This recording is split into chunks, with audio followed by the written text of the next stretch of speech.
스가랴 14번째 묵상입니다. 구약성경 스가랴서 4장 1절부터 5절 말씀까지 봉독합니다. 내게 말하던 천사가 다시 와서 나를 깨우니 마치 자는 사람이 잠에서 깨어난 것 같더라. 그가 내게 묻되 내가 무엇을 보느냐? 내가 대답하되 내가 보니 순금 등잔대가 있는데 그 위에는 기름 그릇이 있고 또 그 기름 그릇 위에 7 등잔이 있으며 그 기름 그릇 위에 있는 등잔을 위에서 7 관이 있고 그 등잔대 곁에 2 감람나무가 있는데 하나는 그 기름 그릇 오른쪽에 있고 하나는 그 왼쪽에 있나이다 하고 내게 말하는 천사에게 물어 이르되 내 주여 이것들이 무엇이니이까 하니 내게 말하는 천사가 대답하여 이르되 내가 이것들이 무엇인지 알지 못하느냐 하므로 내가 대답하되 내 주여 내가 알지 못하나이다 하니.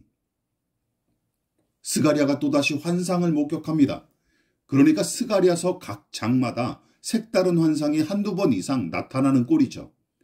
횟수로만 따져도 대선지서인 이사야, 예레미야, 에스겔, 다니엘보다 많거나 비슷한 수준이에요. 그만큼 스가랴서에 환상을 통한 계시가 자주 등장합니다. 그런 거로 스가랴 선지자를 환상과 비전의 예언자라고 불러도 무방할 것 같습니다. 그런데 1절의 말씀이 흥미롭죠. 스가랴에게 말하던 천사가 그를 다시 와서 깨웠다 하고 기록합니다. 즉 스가랴가 평소처럼 생활하는 중에 갑작스레 환상이 임하는 경우도 있었고 어떤 때는 비몽사몽 중에 환상을 목격한 것으로 여겨집니다. 보십시오.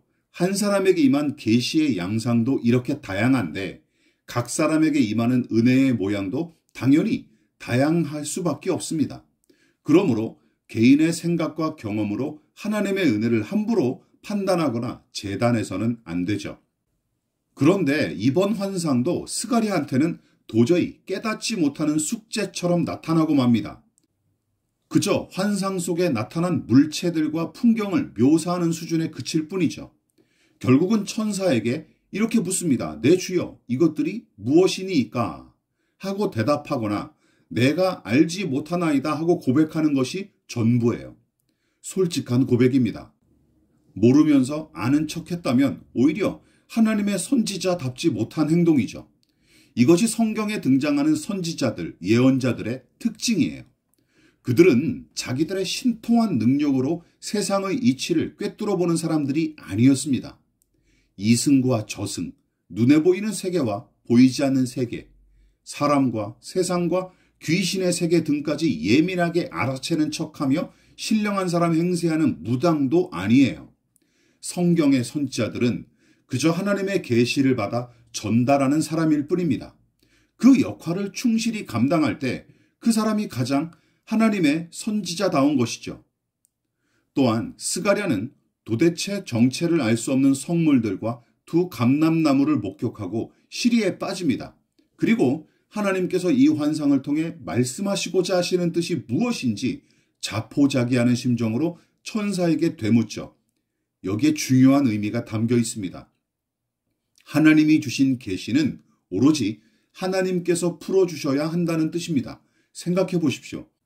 하나님을 제외하고 우리 자신의 심정을 가장 잘 아는 사람은 결국 자기 자신 아닙니까? 그것은 하나님의 말씀에도 고스란히 적용이 되죠. 하나님의 말씀에 담긴 뜻을 가장 잘 아시는 분은 누굴까요? 결국 하나님이십니다. 그렇다면 성경을 비롯해 수많은 방법으로 우리에게 말씀하시는 하나님의 뜻을 가장 잘 이해하려면 우리는 어떻게 해야 마땅할까요? 스가랴처럼 우리의 무지몽매함을 정직하게 하나님께 아뢰십시오. 그리고 우리의 지각과 능력이 너무나 미력하다는 사실을 고백하고 가난한 심령으로 힘을 다해 하나님께 여쭤보십시다. 성경을 펼쳐 읽고 기도하면서 하나님께 매달리는 저와 여러분 되시기를 부탁드립니다.